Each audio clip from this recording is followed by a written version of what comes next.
I was the youngest of 7 brothers, each more accomplished than the last. Constantly overshadowed and desperate to prove myself, I ventured deep into the dense forest surrounding our small town, hoping to find something extraordinary that would change my fate. It was the summer of 2024, a year of strange weather and unsettling news of unexplained phenomena and disappearances. One evening, as darkness fell, I found myself far from the familiar paths, deep in the heart of the forest. The trees seemed to close in around me, their branches twisting into groat shapes in the dying light. Suddenly, I stumbled into a clearing. There, standing tall and ominous, was a figure so immense that he seemed to blend with the shadows. His size was unnatural, his presence oppressive. He was the sky giant, his eyes to black voids that seemed to swallow the light. I felt a chill run down my spine, but curiosity and desperation drove me forward. "Who are you?" I whispered, my voice trembling with fear. "I am Skyer," he rumbled, his voice like distant thunder. "You seek to prove yourself. I can help you, but you must promise to keep our meeting a secret." Terrified but hopeful, I nodded. Over the next few weeks, Skyer became my secret mentor. His lessons were dark and unsettling. He taught me to move silently, to blend with the shadows, and to sense the fear in living creatures. Under his guidance, I became a skilled hunter, but a growing darkness gnawed at my soul.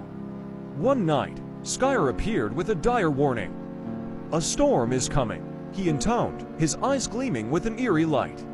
"Not just any storm, but one born of chaos and darkness. To save your family, you must lead. Lead them to the old bunker in the mountains. Trust no one."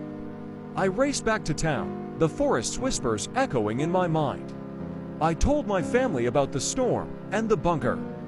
Despite their skepticism, they followed me, driven by the urgency in my voice. As we trekked through the forest, the sky turned an unnatural shade of green, and the wind began to howl like a wounded beast. We reached the bunker just as the storm hit. It was a relic from the Cold War, its metal doors creaking as we forced them open.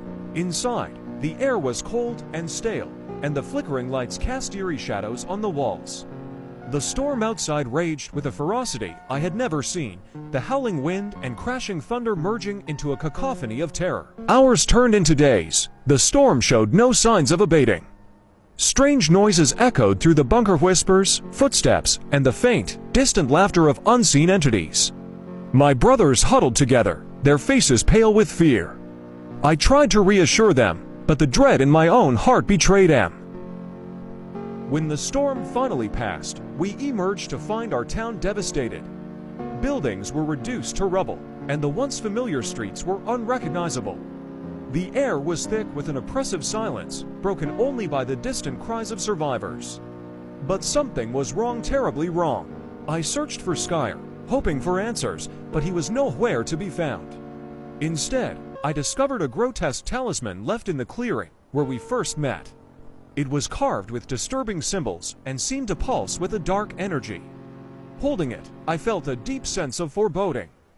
In the weeks that followed, the town struggled to rebuild, but an unnatural darkness lingered. People spoke of strange sightings in the forest, and nightmares plagued our nights. I knew then that Skyer was not just a guardian, but a harbinger of something far more sinister. Follow for Part 2.